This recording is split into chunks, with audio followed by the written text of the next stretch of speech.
l'opposition de droite n'a cessé de délégitimer complètement le gouvernement en disant qu'il était illégal. Le but de cette coalition, c'était pas comme les critiques acerbes de Bennett ne cessent de le répéter, qu'il voulait tellement arriver dans le fauteuil du Premier ministre qu'il a tout fait pour monter cette coalition. C'est parce que le ciment, c'était de ne pas revoir Netanyahou revenir au pouvoir, et puis surtout d'éviter que les Israéliens ne retournent aux urnes, puisqu'il y avait eu 4 scrutins en 2 ans, ce qui était un record mondial.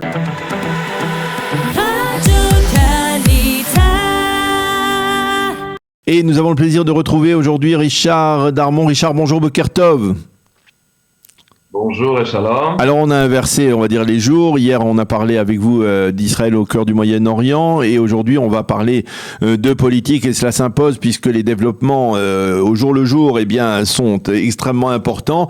Hier, le dernier développement, on va dire celui qui pourrait marquer le coup fatal au sein de la coalition, c'est le départ de Nir Orbar. Même si c'est un départ un petit peu conditionné, on a véritablement le sentiment que on s'approche du divorce avec Naftali Bennett. Écoutez, c'est le moins qu'on puisse dire. Il s'avère en plus, triste coïncidence, que hier, c'était le premier anniversaire de ce gouvernement Bennett, de l'investiture de ce gouvernement en pleine crise, il faut le dire, alors que, comme vous le disiez, Nir Orbar de Yamina est devenu le 3e dissident de ce petit parti de 6 élus, après Shikli il y a quelques mois et Idit Silman. Et donc, c'est vraiment une situation de crise. Et puis aussi, il est le 5e dissident de la coalition, puisqu'il faut ajouter à ceux que je viens de citer, la députée de Ram Zohabi, qui a fait un aller-retour sinueux par rapport à la coalition il y a quelques semaines, et aussi le député Bitton du Parti bleu et blanc, qui est très en colère contre la ministre des Transports, qui ne l'a pas consulté. Donc ça n'a pas empêché le Premier ministre Bennett hier de prononcer des mots un petit peu surréalistes. Il a dit ceci devant donc le Conseil des ministres: ce gouvernement est en train de devenir l'un des plus unis un gouvernement, disons, à succès, et il a cité, si vous voulez, tous les acquis diplomatiques, économiques de son gouvernement, ce qui était quand même assez étonnant, le calme et la sérénité de Bennett dans cette situation difficile. Et puis, on peut signaler aussi, pour le rappeler aux auditeurs, vous l'avez peut-être dit, mais c'est une situation tellement, comme on dit en hébreu, meturkam, c'est-à-dire tellement complexe, qu'il est bon de rappeler que en fait, qu'est-ce qu'a demandé Orbar à Bennett? Il lui a demandé de réorienter son gouvernement et la coalition plus à droite. D'ailleurs, il a menacé, vous l'avez dit, d'accepter un siège bien placé que lui proposait le Likoud, comme d'ailleurs ce qu'il avait proposé aussi à Idit Silman. Et puis il a demandé que la démission des 2 députés du parti RAM qui avaient voté contre la reconduction de la loi israélienne en Judée et Samarie. Il a demandé que donc ces 2 députés ne fassent plus partie de la coalition, en tout cas du parti RAM. Et il a aussi annoncé qu'il voterait avec la coalition lorsque cette fameuse loi sur l'application de l'égalité israélienne en Judée et Samarie sera représentée dans quelques jours, si ce n'est dans le courant de la semaine, du mois ou plus tard la semaine prochaine. Et il s'avère spectacle assez ubuesque et assez triste, qui montre tout de même que le roi est nu, si je puis dire, c'est que Bennett n'a pas cessé de rencontrer Orbar depuis 48 heures dans des allers-retours assez eux-mêmes surréalistes pour essayer de le convaincre de rester à ses côtés. Et ce dernier, Orbar, a déclaré, donc, comme je l'ai dit, comme vous le disiez, ce serait une sortie qui n'en était pas une. Il voterait la loi sur la législation israélienne en Judée-Samarie, mais pas pour le reste. Alors, on va signaler aussi que la dernière rencontre qui a eu lieu hier soir la énième rencontre entre Bennett et Orbar s'est très mal passée, puisque les reporters qui étaient sur place ont assisté à cette scène assez étonnante de voir Orbach quitter la salle de réunion furieux et poursuivi pour le faire revenir discuter avec Bennett, poursuivi par plusieurs conseillers du Premier ministre. Et comme je le disais, ces scènes un peu ubuesques, c'est le cas de le dire, montrent que le roi est nu. Et qu'est-ce qu'a déclaré Orbach à l'issue de toutes ces tergiversations? Il a dit ceci: hier, je suis parvenu à la conviction que cette coalition ne peut continuer à fonctionner de cette manière en dépendant chaque fois des 4 voix du parti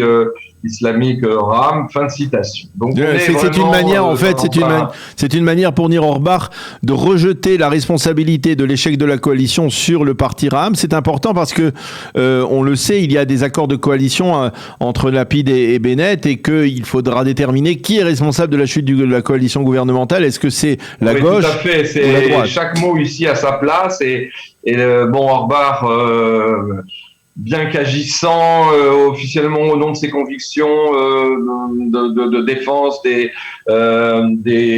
la Judée-Samarie et de la population des Israéliens qui vivent là-bas, etc. En fait, c'est très bien qu'il marche sur des œufs, et donc il a pris, comme vous disiez, des précautions très très précises pour baliser d'une certaine manière le chemin de l'éventuelle chute de cette coalition.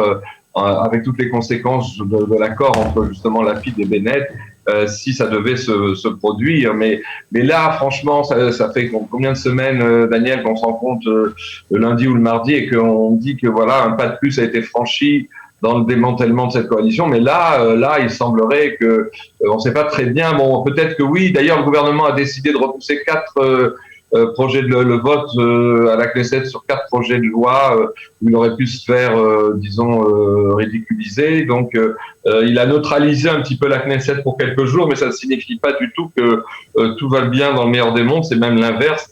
Et il se peut, tout le monde est conscient autour de Bennett, et Bennett lui-même y a consenti, c'est que il lui reste quelques jours, peut-être c'est les jours qui viennent, les 3-4 jours qui viennent, pour essayer de remettre sa coalition sur pied, vaille que vaille, faute de quoi, cette coalition chutera et on ira vers des élections au mois d'octobre, puisque c'est après les fêtes de Tishri. Et si on ne sait jamais, parce que tout est tellement sujet à surprise et à revirement, mais si le gouvernement Bennett arrive à tenir jusqu'à la mi-juillet ou jusqu'au 27, jusqu'au 20 juillet à peu près, alors pour des raisons d'organisation et de délais légaux, si chute du gouvernement il devait y avoir cet été ou dans les semaines qui viennent, eh bien, en tout cas après la 3e semaine de juillet, eh bien les élections auraient lieu en février, ce qui donnerait, si vous voulez, 6 mois de plus à Bennett pour diriger un gouvernement de transition. Alors ça c'est la situation, on va dire, aujourd'hui, mais d'une certaine manière aujourd'hui, comme vous le disiez, Richard, on a marqué le premier anniversaire de ce gouvernement, et ce gouvernement a été qualifié d'emblée de gouvernement du changement, en particulier avec une volonté d'essayer d'apaiser les tensions au sein de la société israélienne. Est-ce qu'on peut dire qu'il y a eu véritablement un apaisement, ou au contraire que, on va dire, les clivages se sont accentués durant cette année? Écoutez, pour vous répondre de manière normande, on dit en français, Israël, on pourrait le dire, c'est ni une accentuation ni une amélioration. Israël est tout aussi divisé aujourd'hui qu'il l'était il y a un an, lorsque le gouvernement s'est fait donc introniser. Voilà, tout juste un an. On se souvient que de l'hémicycle avait fusé lors du discours d'investiture de Bennett des injures qui donnaient froid dans le dos. On l'avait traité de traître, de menteur, etc. dans les rangs du Likoud. Ça n'a pas changé, puisque comme on l'a relevé chaque semaine ici dans cette chronique, l'opposition de droite n'a cessé de délégitimer complètement le gouvernement en disant qu'il était illégal, ce qui est quand même sans précédent.